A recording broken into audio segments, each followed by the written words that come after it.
Well, guys, tonight, this morning, whenever you're listening to this, it's a special episode. It's always fun when I get to speak to the homies. And at this point, if you've been watching the channel, you've been listening to the show for a while, then you know who the homies are. But here to talk about their newest Kickstarter project, Elton, I've got writers Wolly McNair and David Rucker, and the spliff star of the group tonight is my man Ace Blade, Danny Quick, all here.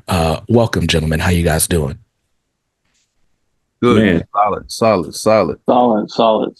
Always good to be on Comics Are Dope, man. Thank you for continuing to have us and always supporting indie comics, man. Glad to be talking to you again.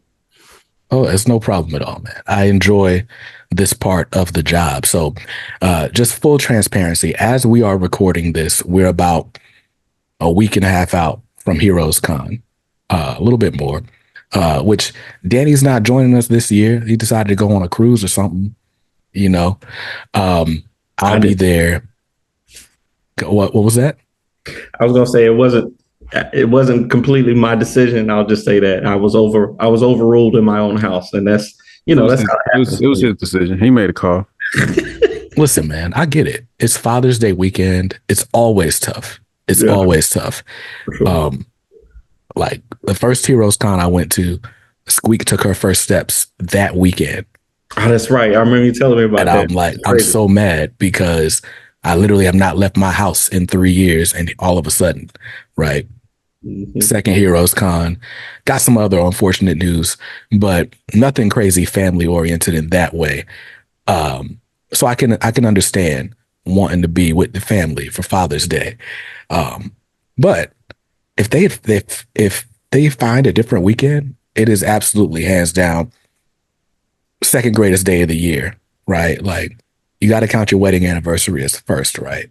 And then it's Heroes Con. But anyway, so Heroes Con is coming up. If you guys are joining us, then come see me and my man Wolly McNair, who will be in the building. David, are you joining us as well? It depends on how my health is. I think we are going to try to get there on Father's Day, like on Sunday, but it just depends on how I'm feeling.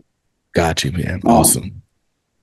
So with that, I should make a proper introduction. Like I said, we've got my man Danny Quick here, who is, what are we calling you? The CEO of Bequest Studios? I'm one of the founders. Yeah, he's the CEO of Bequest Studios, and he's David Rucker's assistant. No, what? No, I got demoted. To David Rucker. You got dual positions, yo. I'm nobody's assistant. I just try to help where I can. So on behalf of Bequest Studios, I just want to keep these two in line, man, because you get these two talking and they just get to throwing out stuff. So I'm just here to make sure nobody gets canceled tonight. That's all I'm here for. Nice. Okay. And so while a lot of you guys will know Wolly as an artist and character designer, he and David Rucker are actually the co-writers of Elton, Broken City, which is live on Kickstarter right now. At the time of this recording, which is about 2 weeks before you guys hear it, we're at about $2,400 on the campaign. So we absolutely need your support to the tune of a little over $1,100. It's a little under, but going over is never going to hurt anybody, right?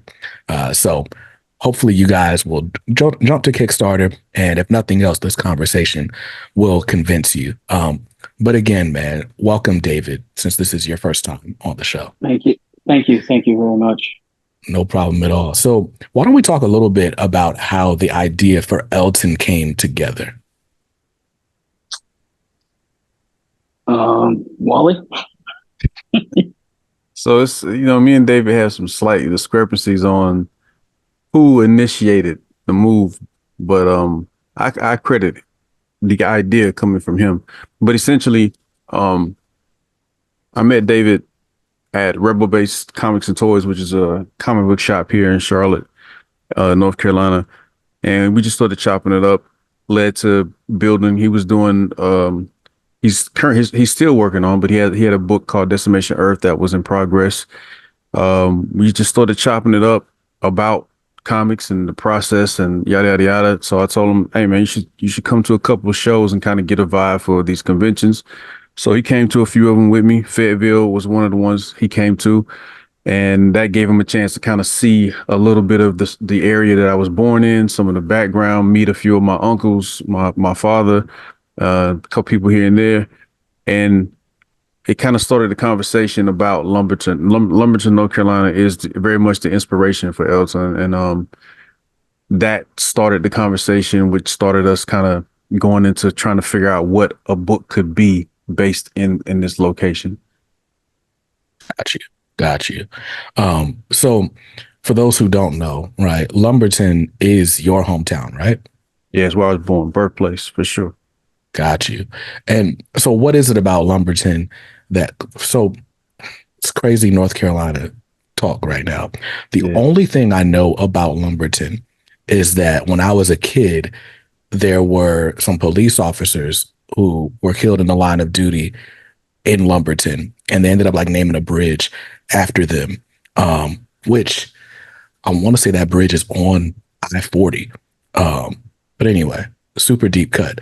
But what is it about Lumberton that one inspires you and inspired the story?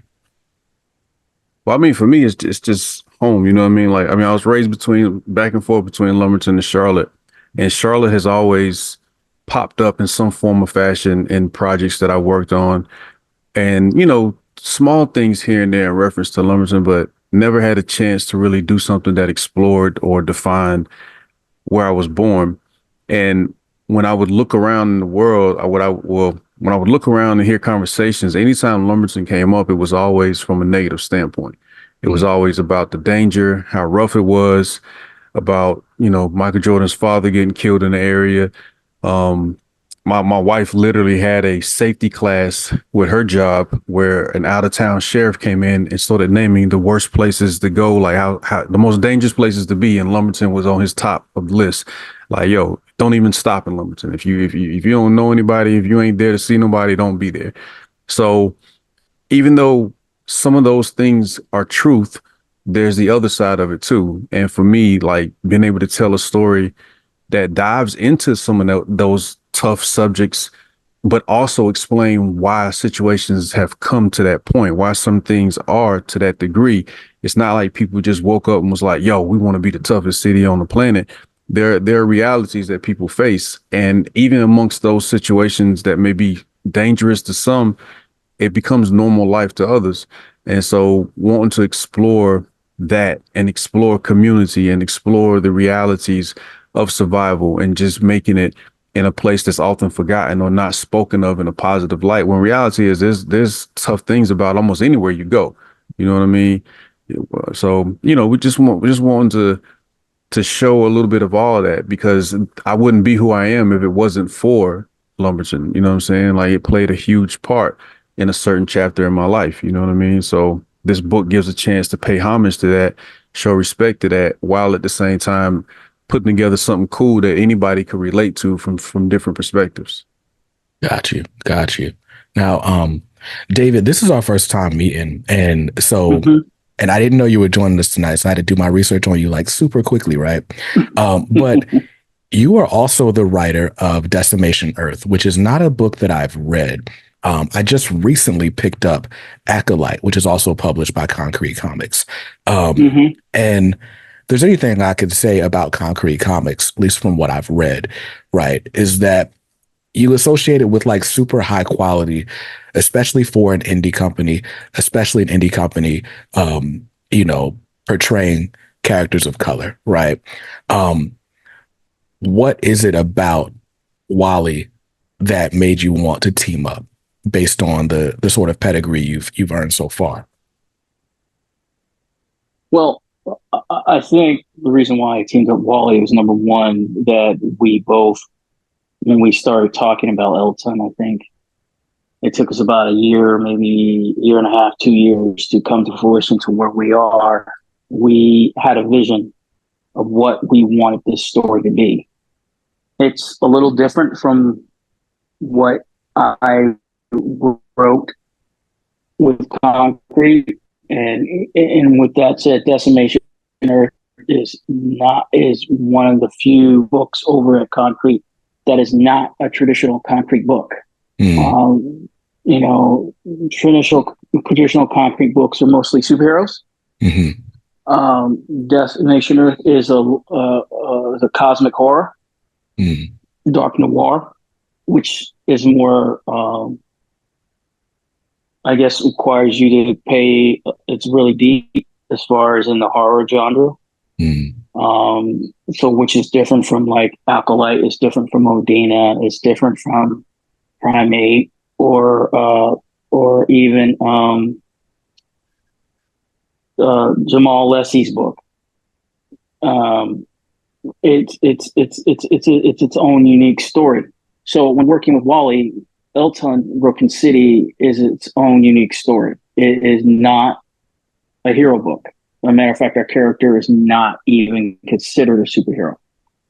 And as Wally and I like to say, it's a cross between The Wire and Daredevil on Netflix season 1. Mm. So this is more of an, when we start working on this, I guess you could say it was an opus or a love letter to shows like Snowfall, The Wire, in that genre. And it gave me an opportunity to stretch my writing skills and to work with someone who not only could write, but also had an artist's eye, because Wally is an artist. So with that said, when co-writing with Wally and sitting down, writing out the script, him having that visual eye helps with the way we design the panels for the artists. You know, I could say something to Wally, hey, let's do X in this panel 1, and Wally will say to me, well, hey, Dave, we got to break this up, because we can't necessarily do that all in one panel. We're going to have to do 3 panels. Or he'll simply say, as we walk through, he's like, I like the vision and where we're going with this script, but I think we can do more in 3 panels than we can do in 5 panels. So that's one of the reasons that I enjoyed working with Wally, why I was attracted to work with Wally, because his artistic eye, his ability to tell a story, and his authenticity in this book. And those are one of the many reasons why. Got you. So Elton is the story of Jamal Thompson.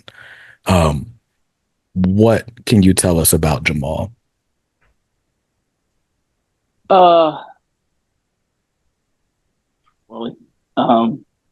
Jamal is a very interesting character, because there's a lot of backdrop in Jamal's history that comes from Wally's experiences in Lumberton, or experiences from friends and family that live in Lumberton that helped develop Jamal. There's also pieces of Jamal that are Wally and pieces of Jamal that are me from our personal experience. For instance, him being a veteran, that is part of some of my experience of being in the Marine Corps. His experiences of how he moves in the environment in Elton and how he interacts with people is from Wally's experience with his family, with his friends. So I think we find Jamal as a very interesting character, because when we first see Jamal, he is already the hero, already known as the Remnant, which is what the people of Elton have named him. And we learn the reasons what led him to becoming Remnant. We give you little glimpses of that, of his childhood, of his time in the military. And we know that this Jamal has experienced things that have been tragic and violent in his life as a child into his adulthood, which he tried to get away with by going to school. We realized, and then school didn't work out, so he went to the military, where he saw violence and tragedy there, and realizing the military was not necessarily, wasn't what he thought it would be. And he comes back to Elton and sees Elton from a different view. Mhm. from being in the military, from traveling around the world, and he comes back to Elton and sees Elton and picks up and has a tragedy that happens to him while he's there, and he experiences some of the things that he left behind. And I'll let you pick up from there, Wally. I mean, that's the core. I mean, he's a cat who grew up Southside Lumberton. Went into sports, which is based on a close cousin of mine, Adam Thompson. Played ball. That didn't quite work out when he got into school. Decided to go into the military. Excelled in the military, but like David said, realized that just wasn't really it. Always a good person, always a stand-up person, a solid person. But as you grow, your life starts to change. You start to have to change and adapt and figure out how to maneuver through the environment and things that you're surrounded by. So as that is happening, and he starts to try to figure out, what's left of who he is and who he was, and what he wants to do about it. This is where we start embarking on the journey that leads to him becoming Remnant.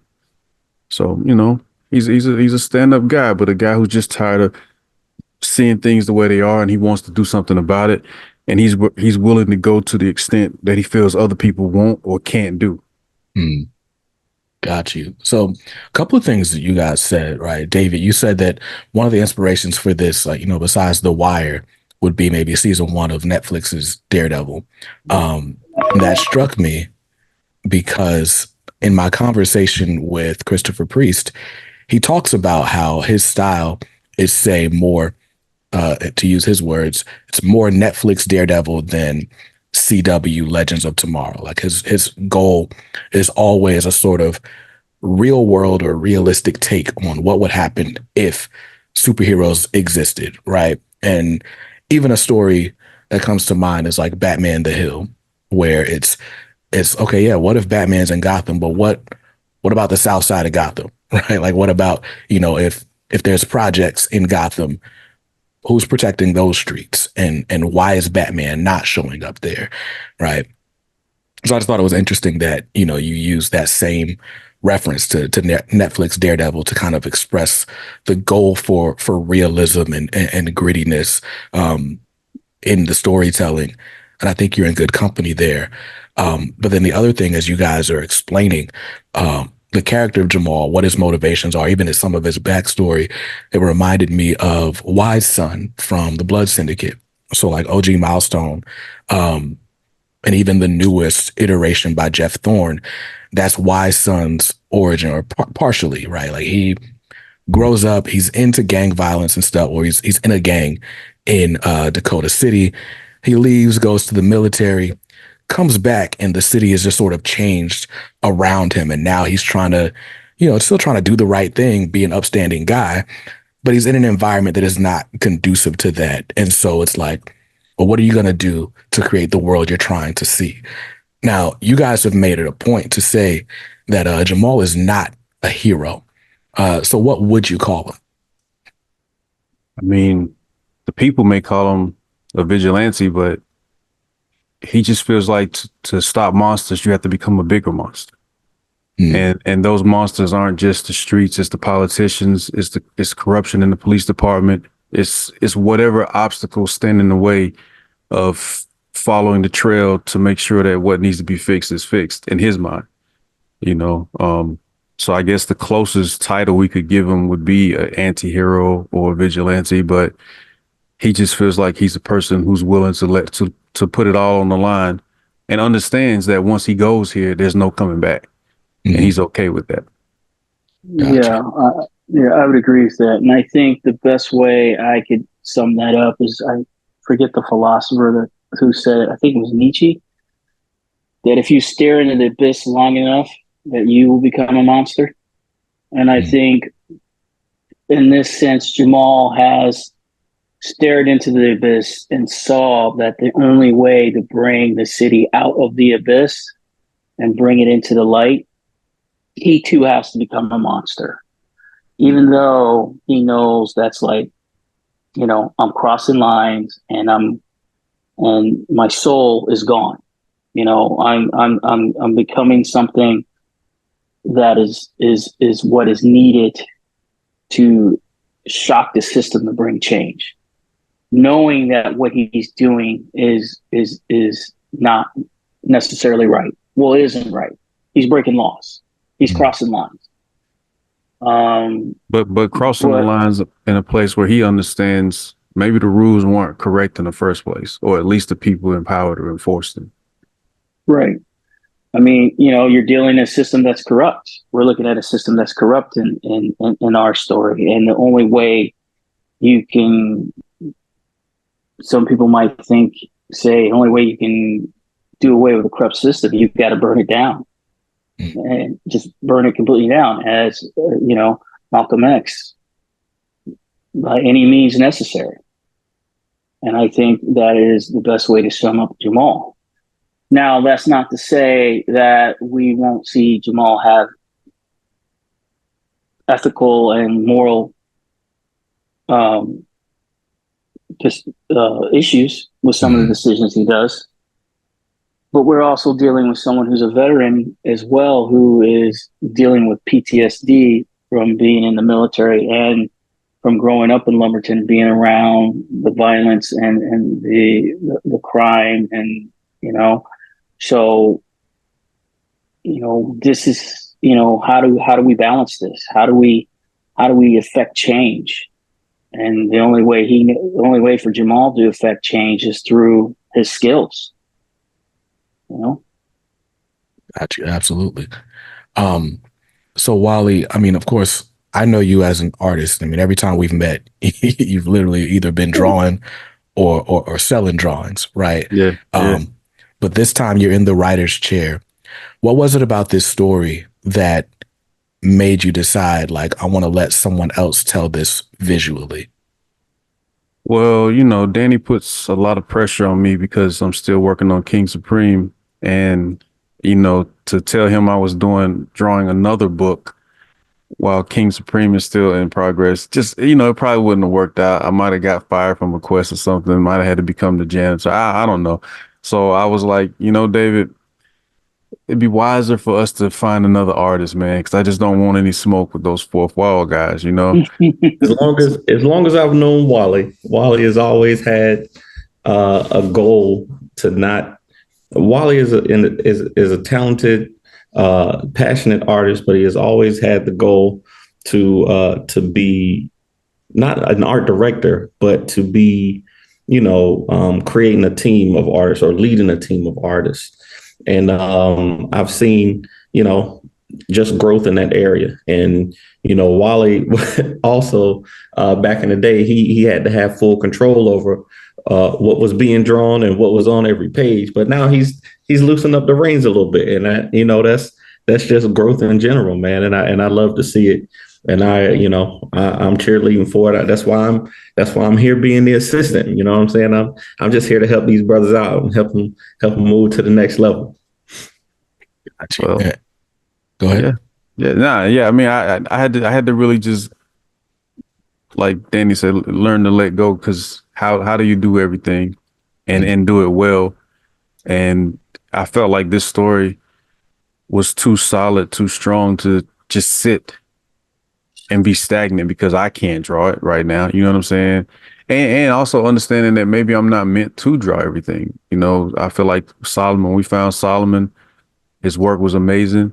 Me and David talked and went over different artists and had different ideas, and we went with Solomon, and he's done an amazing job,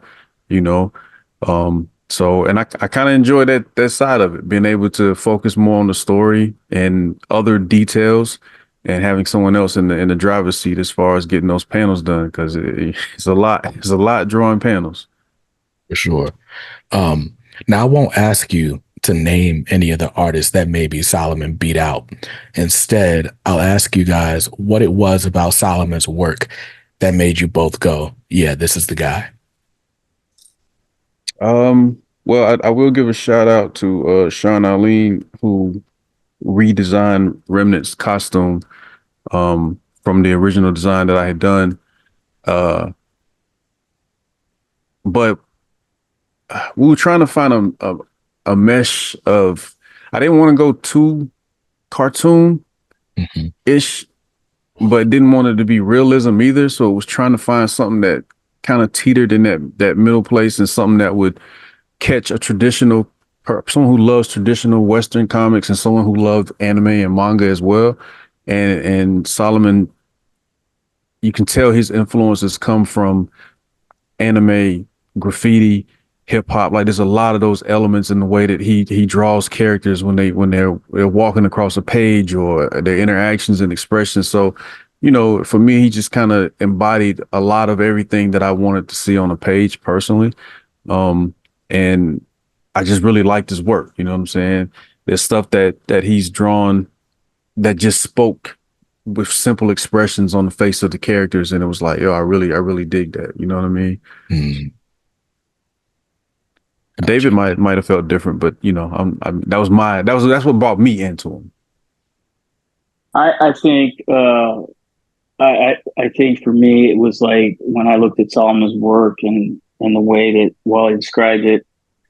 I'm a huge fan of the Boondocks, so I kind of saw some of the Boondocks and some of the way he drew some of the characters.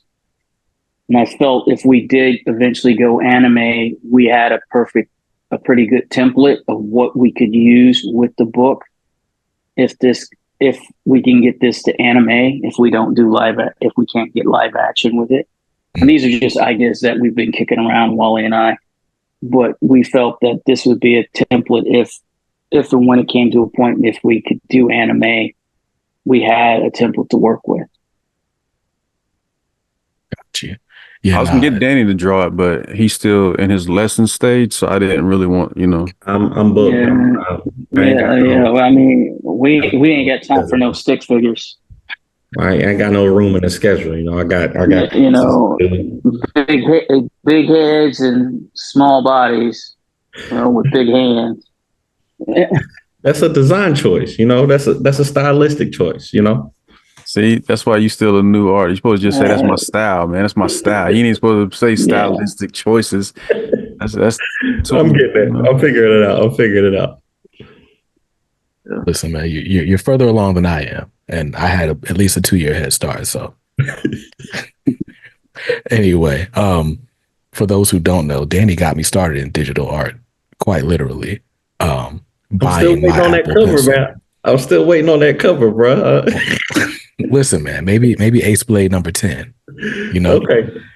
All right. We're shooting for. Right. So you've talked a little bit about the inspirations for the series, and when you talk about something like The Wire, right?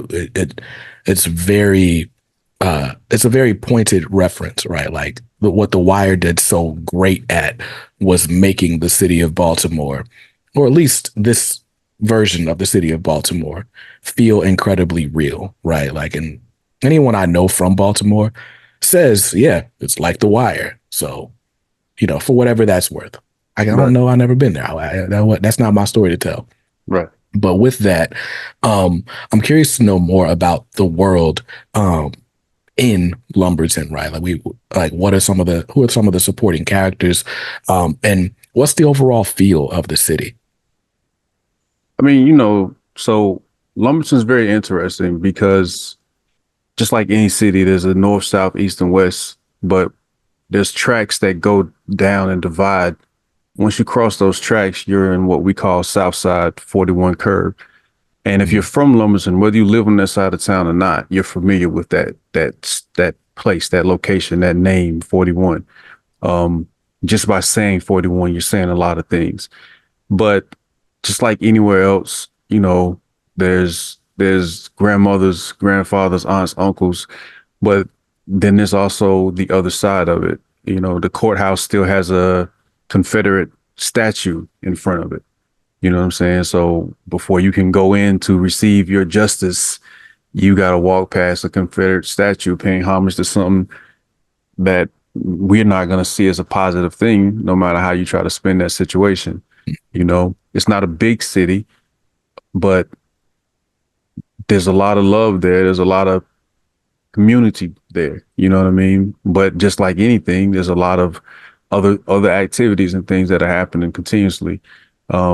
Trailer parks, projects, homes with green grass and pretty yards, and but unfortunately a few years ago it was flooded. There was a storm that flooded a lot of Lumberton, especially the south side, but Lumberton in general, and people are still dealing with the repercussions or the aftermath of what happened as a result of that flood. So there's everything you'd find anywhere else plus, but that's a key thing that we want to focus on heavy is the authenticity of it, the cars that are driven, the way that some homes are set up, the yards, the terminology, the way that people interact. Of course, there's spins that we'll put on certain things, but we want someone from there to see certain things or read certain things in a way that dialogue is happening and say, yeah, I know exactly what they're talking about. I know exactly where that is. You know what I mean? Because I think I would love to put Elton on the map the same way that Nipsey was helping to put Crenshaw, or the same way that some people take huge pride in the NY hat, whether they're from there or not. You know what I mean? Like that would be a huge goal, but also just to inspire a lot of the young cats coming up there to know you can come from wherever and still make an impact. You know what I mean? Because I did. I'm still making an impact and striving. I'm not where I want to be, but I'm still pushing. So, but yeah, the environment of Lumberton is very important. It is the South, very much so. There's areas that feel more city and there's areas that feel more, you can turn down this way and it's green pastures and farmland and whatever, and turn somewhere else and it's complete activity, everybody moving, you know what I mean? So, but it's a beautiful place when it all comes down to it. Yeah, I mean, we've even, we've, like Wally said, we've pulled in a lot of things that represent Lumberton into the book, even to the point where we have Jamal's own personal vehicle is a homage to Wally's father's car. 77 Thunderbird. Yep. I mean, there's been times where I've sat down and some of the scripts and wrote in, a type of vehicle, and Wally's like, "No, they don't drive that Lumberton, man. No." Yeah, David had some 6.4s hitting switches. I said, nah, bro. that ain't it. But he also did his homework and put locations like Luther Brick Park in there, which anybody from the area will immediately know what that is. You know what I'm saying? I didn't even mention it to him. He was just like, "Yeah, I was doing some research," and some of the supporting characters. Yeah, David. If I let David go, we'd have about 200 characters right now. But we scaled it back quite a bit, and Jamal's ex Tamika is a key character in the story. There's a guy named Frank who is loosely based on a real person from Lumberton whose name I won't say, but he's a businessman that gets into a lot of different businesses and makes a lot of things move and function. There's a guy named Turk who, for all intents and purposes, he's the epitome of somebody you don't want to be on the bad side of. You know what I mean? Like without any superpowers or any of that, that's unnecessary. He don't need that to make his point. We try to walk into different aspects of life so that you can see the story from different points of view, different perspectives. We've got an older lady who's respected. She's like the candy lady of the neighborhood, but she was selling more than candy. You know what I mean? Yeah. But she's tapped into everything that's moving. Yeah, Danny, you know about that. You from the place with the wands and stuff? Where you from, Dan? I forgot. What's it? Right, Candor, Bell Acres. Yeah. Candy lady. Yeah.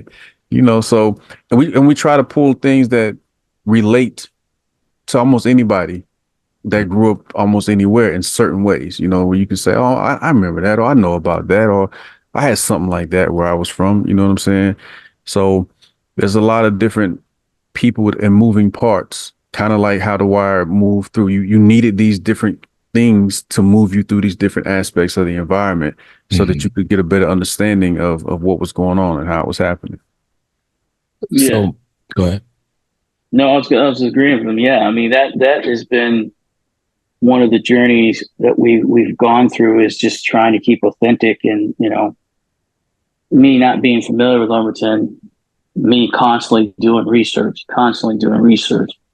to the point where Wally's like, "Hey man, you need to stop. You need to put the brakes on here." trying to get an understanding of what Lumberton is like, researching the history of Lumberton.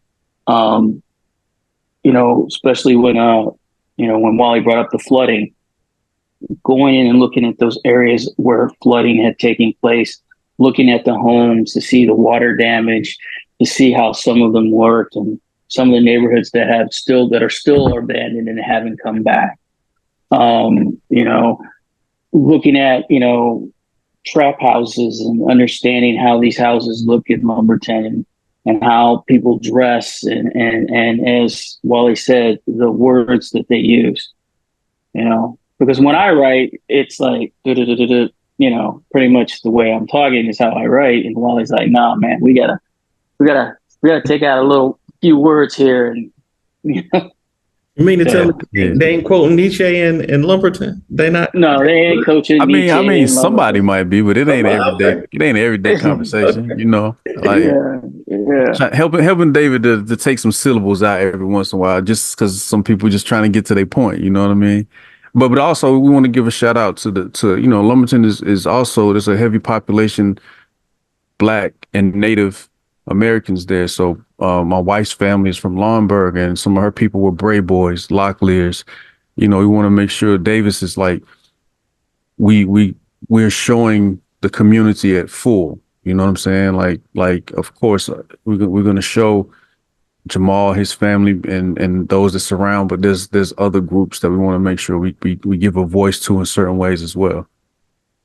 Absolutely. So when you were talking just about the feel of Lumberton, right? Real life Lumberton, there's a warmth there that I don't know that people pick up on, right? Like I think we all love a good urban coming of age story, right? We all love a good hood movie, right? Yeah. And I feel like that's one of the things that's lost. So I grew up I've always been in the Raleigh area, but I grew up in a suburb called Wake Forest. And Wake Forest, very similarly to Lumberton, is divided by a railroad track. There's a railroad track that divides like the sort of suburban area from the more urban, historic downtown area. And, if you play rec league basketball, you played on the other side of the tracks, right? There's literally one gym with no AC where all the good ballers are. And then there's the other gym with the AC that, traditionally Black folks wasn't really at, right? Right. And I used to get my hair cut over there. And one thing that you notice when you're in environments like that is that they're very close knit. The woman who used to cut my hair, Miss Carolyn, I don't know if she's still alive. She was an old lady even back then. But she's cutting hair. She's got a super sharp eye, and she's watching people walk across the street. She's seeing cars pass by. She's seeing certain activity on the corner, and she knows every person that walks by. And it's like, oh, and she's never identifying them by their names. It's like, oh, there's Sally's little boy. He always up to something, and this and that, right? But there's, again, this close knit vibe that you get, this feeling that even in an environment that to any outsider is going to look super sketchy and unsafe, but it just feels like home. Right. How does an aspect like that get captured in this book? Different ways. The candy lady, who's very much like the lady that you mentioned, except that maybe some of her activities ventured a little deeper into the environment. But even seeing her care for Jamal, her interaction with Jamal, or her talking about her family and her people, there's little things as we build out the story that will be implemented. Even like I remember there's some projects there called Lumbee Homes, and I remember there was this lady who had a spot on the corner, and you could tell she had been there for a long time because the whole entire surroundings of her crib, her location, was just plant life. So she took care of it as someone as deeply as someone who had bought a house and land and done whatever to it. She did the same thing in the projects, because our projects there aren't necessarily stacked up like you would think of a New York or whatever, but they're more spread out. And so she she beautified everything about it. And so, just moments like that will be important and key to certain aspects as we're building out scenes and scenery. And because it's a smaller place, it doesn't, you go to Baltimore or somewhere, you can tell it's an older city. It's a beautiful city in certain aspects, but you can tell like there's certain parts of it that are just older. It's been there for a long time. There's a certain peacefulness, cleanliness to some of the smaller areas, but there's also a certain time trap. You might turn a corner and there's this building that that building's probably there with my great grandparents were moving around here. You know what I'm saying? So just trying to find different ways like that to let the environment speak to people for itself, as much as the words that are on the page or the expressions of the characters.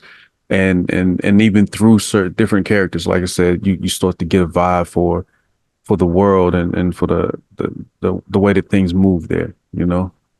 There's something about authenticity too that can give it that feeling, right? That you feel more on the pages because it's authentic. I know we talk a lot on social media about, the dangers of AI and, mass. And then also there's this thing about appealing to the masses and, all these kind of things. But I think, especially with the stuff that we do in Bequest Studios, yes, you can appeal to a large group of people, but there's something valuable in being able to connect with a niche audience, a group of people who identify with something because it's real, because it has an authenticity. And if you have creators who have lived or experienced things in their real lives and they put them into work, the people who also have lived adjacent to those lives can see it and they can feel it, and you can hear it in the music that's being made around this project. You can see it in the art. You can hear it in how they talk about it. And just like you said, there's things that people from the outside wouldn't see or wouldn't notice about a place like Lumberton that you can see in a project like that. And I think that's dope. And that's one of the reasons that we are doing this whole thing with Bequest Studios, because nobody can tell our stories like we can. Nobody's going to be able to get that authentic story out. Even though we might not have the traditional industry connections, we're building our own connections through different avenues, through these communities that haven't been, shown on in these medias. Who would make a comic book vigilante superhero story based on Wally's real life, because he is a superhero? You know what I'm saying? I've seen Wally do some superhero stuff. You know what I'm saying? And they changed his name to Jamal in the book, but that's really Wally from what I heard. So, who else would do that? There's a few people rolled in that guy. David, Okay. my cousin Adam, what I'm saying? I'm a small piece. But Danny's right. Like there's a lot of intentional things. The color of his costume, which you'll see that color pop up here and there a few times, the black and gold. That's a color that's actually used by a school in the area. You know what I'm saying? My dad also had a jacket that was black and gold, black and yellow, like those. There's things that will be super cool Easter eggs that certain people will catch, and certain things that people will just look at and have no clue. It'll just be whatever it is, you know what I mean? Until we talk and say things about it. But then there'll be things that'll hit home for people from there that'll be like, I know exactly what that's about. I know exactly what they're talking about when they show that, But yeah, don't get it twisted. There's a good part of David in there too. The military aspect, certain human traits, which has been a cool part of the balance. Trying to make sure that Jamal is well balanced, but also that you started to get the idea that he's very different from a lot of people who may have gone through some of the things that he's gone through, and the fact that he went through what he went through as a kid, growing up where he did, positioned him differently than someone else who might have just went off to war or went off to whatever and had never dealt with certain things before. So, you know. Oh, that's awesome. I think something that you hit on, um, it's really just about realism versus voyeurism. I think there's always going to be something that's, for whatever reason, appealing to people about being able to live vicariously through people who they view as dangerous or maybe even just courageous or bold in a way that they don't feel themselves. And so we love Training Day. We love Menace to Society. We love stuff like that.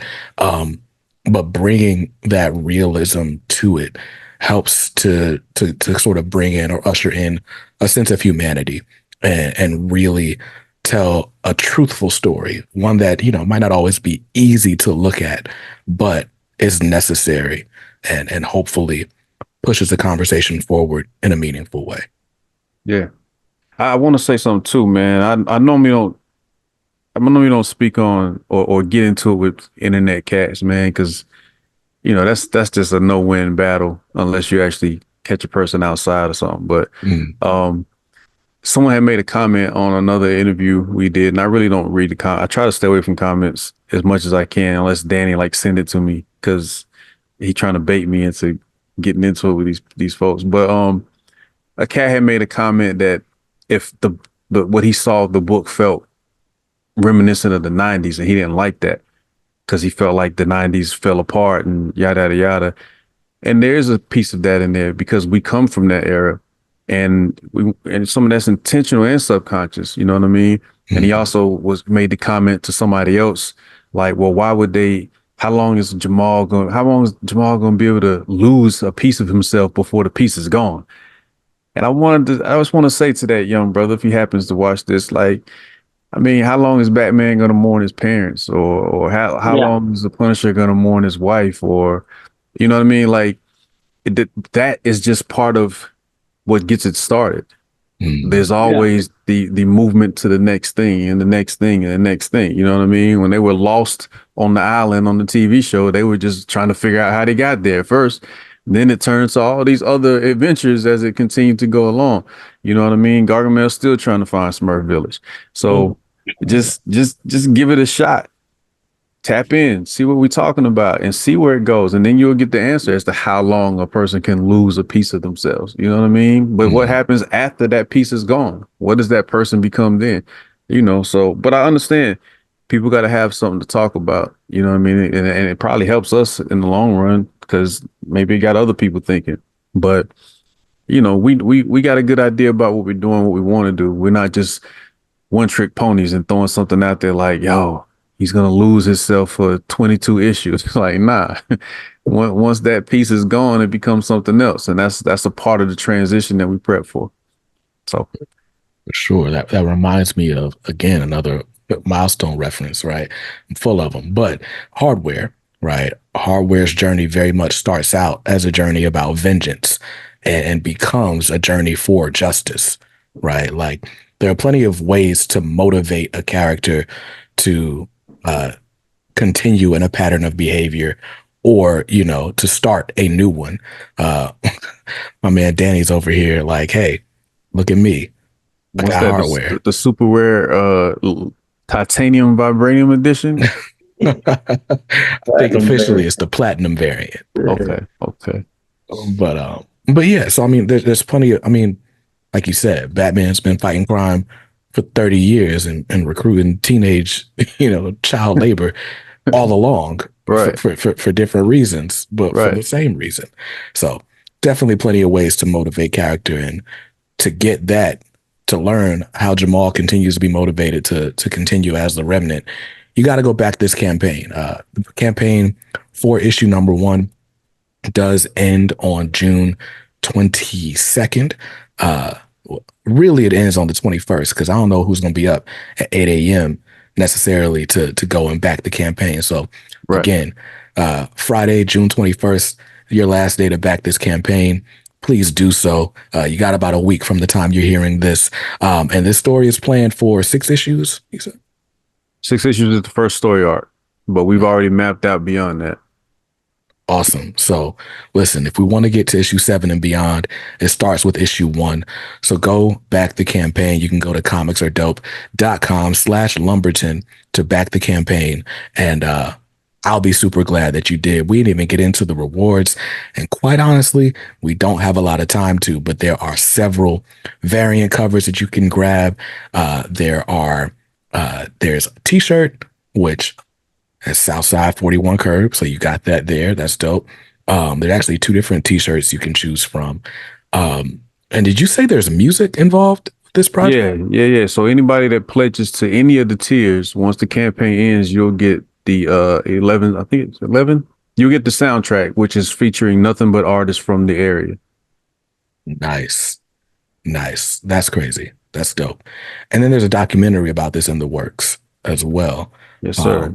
And there's a limited edition statue. Okay. I said I wouldn't get into the rewards, but this is crazy. I'm excited about this. So plenty of ways to get in, plenty of reasons to get in, plenty of perks involved for those who decide to get in on the ground floor of this new project. So definitely take a look. Again, you can go to comicsaredope.com/Lumberton to back Elton #1. I want to say thank you to my man Wolly McNair, to David Rucker, and to Danny Quick for joining us for this episode. You guys have any last things y'all want to plug? Hey man, we keep this independent movement moving by the support of the people. So, we're doing it to be for the people. We are of the people. Your support helps, you know what I mean? So tap in with us. And it keeps Danny, happy as the CEO of Bequest and the assistant of David Rucker. You know what I'm saying? You got to keep those positions moving. I got 8 jobs, man. Nah, man, I always, BJ, man, I want to say thank you, man. Your content, your weekly pull lists, keep me informed. I love the dope interviews. You got Christopher Priest, man. You always killing the game. But to the audience, man, just make sure you read something dope today. Yeah. So he did a sign off for me. I didn't got to do it.